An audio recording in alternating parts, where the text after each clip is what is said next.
Bonjour, bienvenue au Jardin des Aillures, je suis Annie Richard. Les aillures, ce sont les haies dans notre patois picard. Moi c'est Bernard, le jardin se situe dans la vallée de la Canche, dans le village de Ouaille, dans les Hauts-de-France. Alors le jardin des Aillures, c'est un jardin au naturel. On essaye de préserver au maximum la nature, on essaie de favoriser les oiseaux, les insectes, pour qu'ils nous aident aussi à jardiner, parce que ce sont des auxiliaires qui sont quelquefois bien intéressants. C'est un jardin à 4 mains, on y travaille tous les deux.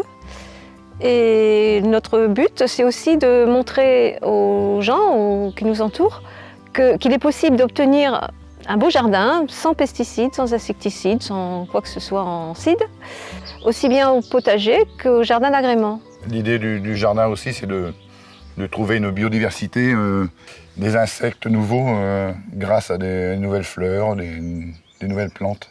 Déjà, on a beaucoup de plantes. Le fait que les plantes soient assez denses, ça évite déjà d'avoir beaucoup de mauvaises herbes. Ça facilite un peu le nettoyage.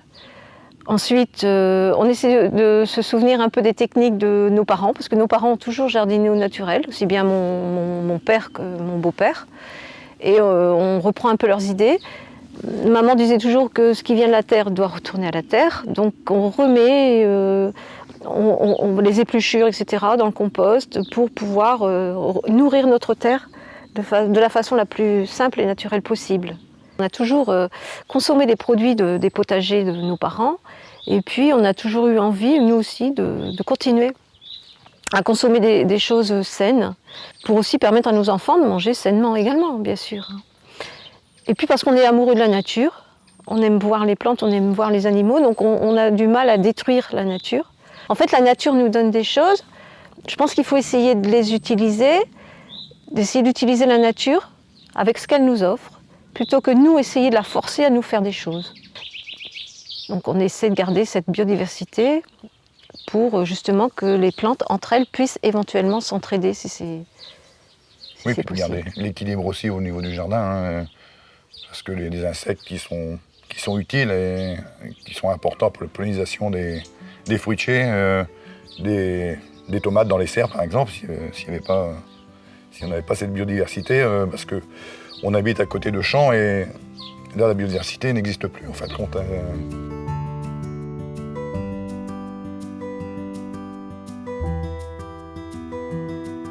Au jardin on essaye des essais comme ça, on paille beaucoup, c'est-à-dire qu'on a différentes formes de paillage.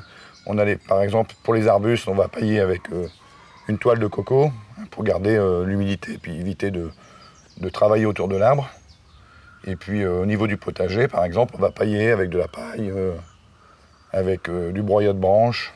J'ai tenté d'utiliser la laine de mouton pour éviter les escargots, les limaces, puisqu'elles n'aiment pas trop se déplacer là-dessus.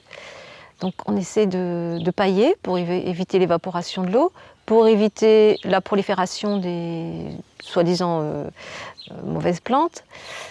Sinon on essaye d'éviter d'arroser quand même, pour donner au jardin qu'il soit autonome, qu'il essaye de se débrouiller tout seul, on va dire. Alors les poules, ce sont aussi de bons auxiliaires pour le jardin, parce qu'elles vont par exemple démousser la pelouse, puisqu'elles grattent, donc elles enlèvent la mousse. Elles mangent des insectes aussi pas mal. Ensuite, c'est aussi un auxiliaire, bien sûr, par ses fientes, puisqu'elles vont mettre un peu d'engrais. Alors, il peut être quelquefois intéressant de laisser les poules en hiver, par exemple, sur le potager, parce qu'elles vont supprimer certaines vermines. Elles vont, par exemple, enlever les larves de balanin pour le noisetier. Elles font quelquefois du nettoyage aussi.